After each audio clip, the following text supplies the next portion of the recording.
మన ప్రభు అయిన యేసుక్రీస్తు నామమున అందరికీ వందనాలు చెల్లిస్తూ ఉన్నా. బాగున్నారు కదా?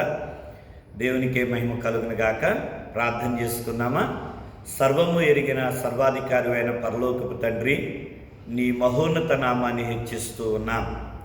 2026వ సంవత్సరములో 5 మాసాలు అయ్యా మా బిడ్డలను మమ్ములను మీరు పోషించి సంరక్షించారు. ఈ యూట్యూబ్ ఛానల్ ద్వారా వాక్యం వింటూ ఉన్న ప్రతి కుటుంబాన్ని, వారి యొక్క ప్రతి అవసరతని కూడా మీరు తీర్చినందుకు వందనాలు చెల్లిస్తూ ఉన్నాం.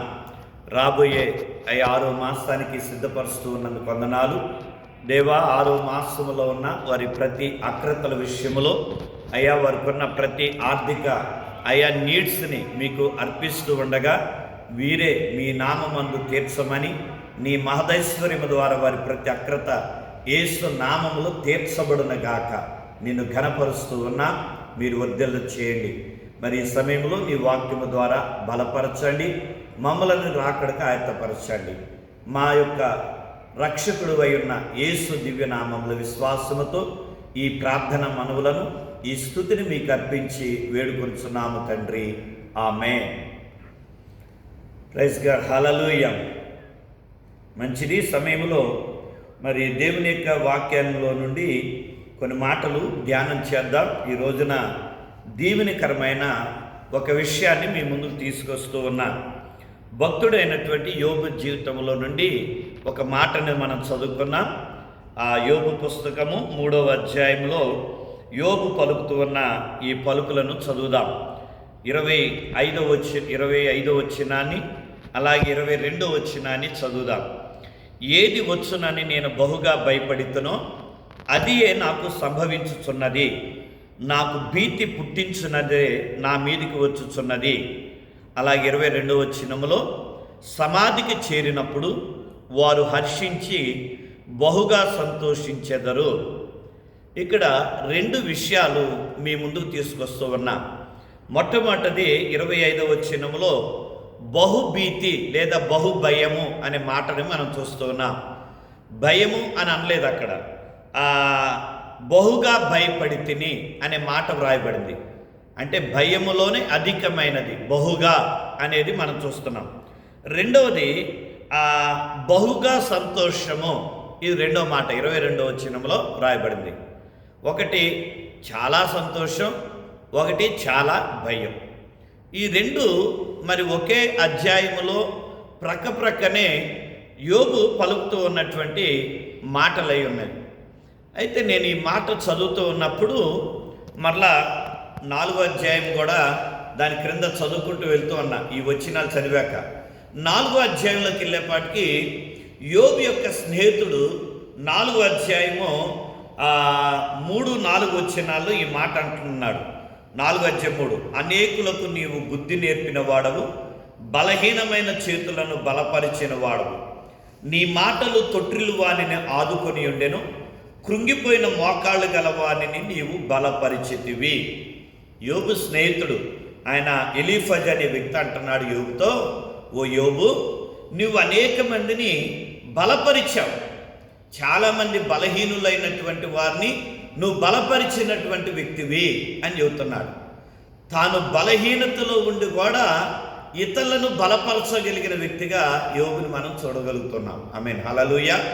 దేవుని బిడ్డలారా, మనం ఏ స్థితిలో ఉన్నా, మన ధనవంతులమైనా, మన పేదవారమైనా, మన ఉన్నతమైన స్థితిలో ఉన్నా, లేదా ఆ పేదరిక స్థితిలో ఉన్నా, మన ఆరోగ్యంతో ఉన్నా, అనారోగ్యంతో ఉన్నా, మనం ఏ స్థితిలో ఉన్నా కూడా మనం ఇతరులను ధైర్యపరిచే వారంగా, ఇతరులకు మార్గదర్శులమైన వారంగా, ఇతరులను బలపరిచే వారంగా మన యొక్క జీవితము ఉండాలి అనేది యోబు యొక్క జీవితాన్ని నుండి మనం నేర్చుకోవచ్చు.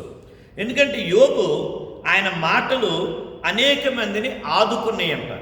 అంటే ఏ విధంగా తను ప్రోత్సహించాడు. మరి విడిపోతున్న కుటుంబాలు కట్టుండొచ్చు, విడిపోతున్న అన్నదమ్ముల జీవితాలు కట్టుండొచ్చు, విడిపోతూ ఉన్న అక్క చెల్లెళ్ళు, అలాగే విడిపోతున్న మరి అత్త కోడల మధ్య. అంటే అతని యొక్క మాటలు అనేక మందిని ఆదుకున్నాయంట, కృంగిపోయిన వారిని లేవనెత్తినాయంట, అలాగే బలహీనులైన వారిని బలపరిచెను అని దేవుని యొక్క వాక్యం ద్వారా యోబు జీవితంలో మనం చూస్తూ ఉన్నాం. అయితే 5వ వచనం, అయితే ఇప్పుడు శ్రమ నీకు కలుగక నీవు దుఃఖాక్రాంతుడివైతివి, నీవు కలవరపడుచున్నావు. అంటే అతడు అనేక మందిని బలపరిచి, ధైర్యపరిచి, ఓదార్చి, ఆదరించి అనేక మందికి ఆదర్శంగా ఉన్న ఆ వ్యక్తే ఇప్పుడు తన జీవితంలో తను ఆ శ్రమను ఎదుర్కొంటున్నాడు. అతడు భయపడుతూ ఉన్నాడు, అతడు బాధను అనుభవిస్తూ ఉన్నాడు. అందుకనే ఈ స్నేహితుడు ఈ మాటలు అంటూ ఉన్నాడు, ఇప్పుడు నీవు దుఃఖాక్రాంతుడివై ఉన్నావా, నీవు కలవరపడుతున్నావా అని ప్రశ్నిస్తూ ఉన్నాడు. అయితే మనం ఇక్కడ గమనించాలి యోబు అన్న మాటని, ఏది వచ్చునని నేను బహుగా భయపడుతును. ఒకసారి ముందుగానే మనం భయపడతాం పరిస్థితులను చూసి. నేను అనుకుంటున్నా యోబు మరి అనేక మందితో మాట్లాడాడని 4వ అధ్యాయంలో మనకు తెలిసింది కదా. ఒకవేళ కుటుంబాల గురించి మాట్లాడినప్పుడు, ఆ వ్యక్తుల గురించి మాట్లాడినప్పుడు, వాళ్ళ సమస్యల గురించి మాట్లాడుతున్నప్పుడు, ఒకవేళ ఎవరన్నా అనారోగ్యంతో మరణాపాయ స్థితిలో ఉంటే వారి దగ్గరికి వెళ్ళి వారిని బలపరుస్తూ మాట్లాడినప్పుడు, ఒకవేళ ఇంటికి వచ్చిన తర్వాత ఆయన ఆలోచించి ఉండొచ్చేమో అనుకుంటున్నా. ఎందుకంటే ఇది మాట అదే చెబుతుంది కదా, ఏది వచ్చునని. ఒకవేళ ఇలాంటి పరిస్థితి నాకు వస్తే ఏంటి, ఇలాంటి పరిస్థితి నాకు కలిగితే ఏంటి, మరి నా కుటుంబం పరిస్థితి ఏంటి, నా జీవితం ఏంటి, నేనేం చేయాలి అని ఒకవేళ ఆలోచన చేశాడేమో. ఆ వ్యక్తుల దగ్గరికి వెళ్ళి వాళ్ళ బలపరిచి వచ్చి ఆ తర్వాత ఈయన ఆలోచించి ఉన్నాడేమో. ఒకసారి మనం కూడా ఎవరికైనా గురించి అని వింటే మనం అలాగే అంటాం, ఇదిగో పలానోళ్ళకి ఇలాగ అయిందంటే చాలు, లేదా పలాని పరిస్థితి వచ్చిందంటే చాలు. మరి కరోనా కాలంలో అలాంటి భయమే. మన ప్రక్కన ఉన్న వాళ్ళకి కరోనా వచ్చిందంటే మనం ఇంట్లో ఉండి భయపడతా ఉంటాం. మన వీధిలో ఎవరికైనా కరోనా వచ్చిందంటే మనం ఎంతగానో భయపడ్డాం. మన యొక్క కాలనీలో కరోనా వచ్చిందంటే మనం ఎంతగానో భయపడ్డాం. అంటే ఎందుకు భయం? వాళ్ళకి వచ్చింది నాకు కూడా వస్తుందేమో ఆ ఆలోచనతో, వాళ్ళకి జరిగింది నాకు కూడా జరిగిద్దేమో, వాళ్ళకి ఇలాగైంది నాకు కూడా అలాగ అయిద్దేమో, జ్వరం వచ్చినా, కడుపులో నొప్పి వచ్చినా, లేదంటే ఏదన్నా ఆ ఉద్యోగం మన తోటి ఉద్యోగస్తుని తీసేస్తే ఒకవేళ మనం కూడా తీసేస్తారేమో. ఇలాంటి రకరకాల విషయాలను బట్టి మనం భయపడుతూ ఉంటాం. అందుకనే ఇక్కడ యోబు అంటున్నాడు, ఏది నేను భయపడ్డానో అదే భయం ఇప్పుడు నాకు కలిగి ఉన్నది, అదే నాకు సంభవించినది అని చెబుతున్నాడు. నాకు భీతి పుట్టించినదే నా మీదకి వచ్చున్నది. నాకు నెమ్మది లేదు, సుఖము లేదు, విశ్రాంతి లేదు, శ్రమయే నాకు సంభవించుతున్నది అని అంటూ ఉన్నాడు. నాకు నెమ్మది అనేది లేదు, సుఖం అనేది లేదు, విశ్రాంతి రెస్ట్ అనేది లేదు, నా జీవితం శ్రమల పాలైపోయింది అని చెబుతూ ఉన్నాడు. దేవుని సంగమా, ఒకవేళ యోబు ఇలాంటి పరిస్థితి మన జీవితంలో వస్తే మనం ఏం చేస్తాం? యోబు ఏం చేశాడు? యోబు దేవుని మీద ఆనుకున్నాడు, దేవుని మీద యోబు ఆధారపడ్డాడు. దేవునితో అంటున్నాడు, దేవా నీవు నా ప్రాణాన్ని తీసివేసినా నేను నిన్ను విడిచిపెట్టనయ్యా. నా స్వబుద్ధి మీద నేను ఆధారపడి ఇదిగో నీకు దూరం కానైనా నేను నీ మీద ఆధారపడతా, ఇదిగో నిన్నే వెంబడిస్తా. నువ్వు ఏ పరిస్థితి నాకు కలగజేసినా, ఎలాంటి పరిస్థితులు కలగజేసినా. అందుకనే మొదటి అధ్యాయంలో అంటాడు కదా యోబు, తన భార్యతో చెబుతూ ఉంటాడు. తన భార్య అంటాడు, నువ్వు దూషించి నువ్వు చావరాదు, ఎందుకు దేవుడు అంటావని. అయితే ఆయన అంటున్నాడు, యెహోవా ఇచ్చాను, యెహోవా తీసుకొని. ఆయన ఇచ్చినప్పుడు దేవా ఎందుకు ఇచ్చావు అని అడగం. ఆయన తీసుకున్నప్పుడు నువ్వెందుకు తీసుకున్నావు అని మనం ప్రశ్నిస్తాం. అలాగే మనం ఆరోగ్యంగా ఉన్నంతకాలం మనం ఎప్పుడు కూడా దేవుని జ్ఞాపకం చేసుకోము. ఒకవేళ అనారోగ్యం వస్తే దేవా నాకెందుకు ఈ అనారోగ్యాన్ని ఇచ్చావని ప్రశ్నిస్తాం. అలాగే మన కుటుంబం ఎప్పుడు కూడా మనకు కావలసిన డబ్బులుండి హ్యాపీగా వెళ్తుంటే దేవా నాకు ఇలాగ ఇచ్చావు కదా నీకు వందనాలయ్యని ఎప్పుడు అనం. కానీ ఎప్పుడన్నా అప్పుల పాలైపోతే దేవా నాకు ఎందుకు ఈ అప్పుల్లో ఉంచావని దేవుణ్ణి మనం ప్రశ్నిస్తూ ఉంటాం. కానీ యోబు అలా చేయట్లేదు. యోబు అంటూ ఉన్నాడు, నువ్వే ఇచ్చావు, నీవే తీసుకున్నావు, నీకు వందనాలు యేసయ్యా అని దేవుణ్ణి స్తుతిస్తూ ఉన్నాడు. ఏ రోజైనా మనం అలా స్తుతించాము? ఏ రోజైనా అలా ఆరాధించాము? నాకు నెమ్మది లేదు నాయన, అయినా కూడా ఇదిగో నెమ్మది కలుగజేసిన దినాలను బట్టి ఇదిగో నిన్ను స్తుతిస్తూ ఉన్నా, ఈ పరిస్థితిని బట్టి కూడా నీకు స్తుతి నాయన అని ఇప్పుడు అన్నామా? మనం ఎందుకంటే ఆ దినాలను జ్ఞాపకం చేసుకోము. నెమ్మది లేకపోతే మాత్రం దేవుణ్ణి అడుగుతూ ఉంటాం, దేవా ఎందుకు ఎట్టించావు అని. అదే యోగు మనకు నేర్పించే పాఠమై ఉన్నది.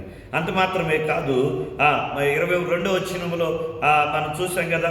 22వ వచనములో ఏమని, ఆయన సమాధికి చేరినప్పుడు వారు హర్షించి బహుగా సంతోషించెదరంట. సమాధికి చేరినప్పుడు వారు బహుగా సంతోషిస్తారు. నాకు అర్థం కాల, సమాధికి చేరినప్పుడు సంతోషం ఏంటి అంటే వాళ్ళకి ఏం తెలియదే కాదు. చచ్చిపోయినోడికి ఏం తెలుసు అంటే, కష్టమేం తెలుసు, బాధ ఏం తెలుసు, నష్టమేం తెలుసు, రోగమేం తెలుసు, శ్రమేం తెలుసు, దుఃఖమేం తెలుసు, వాడికి ఏం తెలియదు. అందుకనే అతడు బహు సంతోషంగా ఉంటాడంట. సమాధికి చేరిన వాడు హ్యాపీగా, ఎస్, ఎందుకంటే అతని ఆత్మ సంతోషం. తర్వాత నరకానికి వెళ్తామా, పరలోకానికి వెళ్తామా తర్వాత సంగతి. ముందు ఈ భూలోకంలో తను అప్పుడు వరకు ఎదుర్కొన్న పరిస్థితులు బట్టి ఇప్పుడు ఆ శరీరం ఎన్నో విధాలుగా కష్టపడింది, ఆ శరీరం ఎన్నో అట్లా ఆశపడింది. కాబట్టి ఇప్పుడు అది సమాధికి చేరింది, ఆ శరీరం మట్టిలో కలిసిపోతుంది, ఆత్మ సంతోషంగా ఉంటుంది.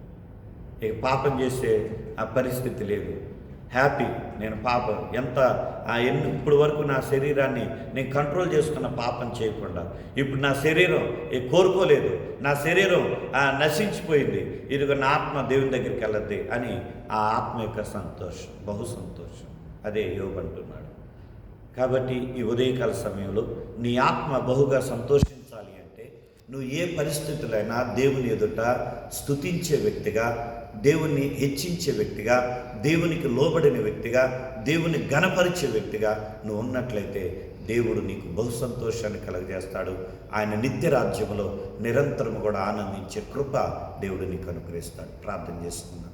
తండ్రి, ఈ ఉదయకాలం మందు నీ పాద సన్నిధికి వస్తూ ఉన్నాం. అయ్యా, ఇదిగో ఏది మేము భయపడుతున్నామో అదే మా జీవితంలోకి వస్తూ ఉన్నాయి. అయ్యా, మా యొక్క చుట్టూ సమాజంలో ఏవి జరుగుతున్నవో అవే మేము ఎదుర్కొంటూ ఉన్నాం. ఇలాంటి పరిస్థితులు, ఇలాంటి భయాన్ని కలిగజేసే ఆయా పరిస్థితుల మధ్యలో మాకు సంతోషమును, సమాధానమును, మా హృదయానికి, మా ఆత్మకు నెమ్మదిని మీరు అనుగ్రహించి మీరు రాకడకు మమ్మల్ని ఆయత్తపరచమని. అయా, ఎక్కడ ఉన్నా, అయా దూరదేశంలో ఉన్న మా బిడ్డలు, ఒంటరిగా ఉన్న మా బిడ్డలను మీరు దీవించండి. వారికి కావాల్సిన ధైర్యము కలిగిన ఆత్మ నుంచి, సంతోషము కలిగిన అయా హృదయంతో అయా వారిని నింపి మీ సాక్షులు వర్ధలు చేసి ఘనత ప్రభావాలు పొందుకోమని ఈ యూట్యూబ్ ఛానల్లో వింటూ ఉన్న బిడ్డలందరిపైన అట్టి సంతోషపు ఆశీర్వాదాలు విడుదల చేయమని నజరుడైన యేసు నామమున అడిగి పొందియున్నాను తండ్రి. ఆమేన్. తండ్రి, కుమార, పరిశుద్ధాత్మ త్రియేక దేవుని సన్నిధి తోడయుండి నిరంతరం దీవించి వర్ధల చేయను గాక. Amen, amen, amen. God bless you.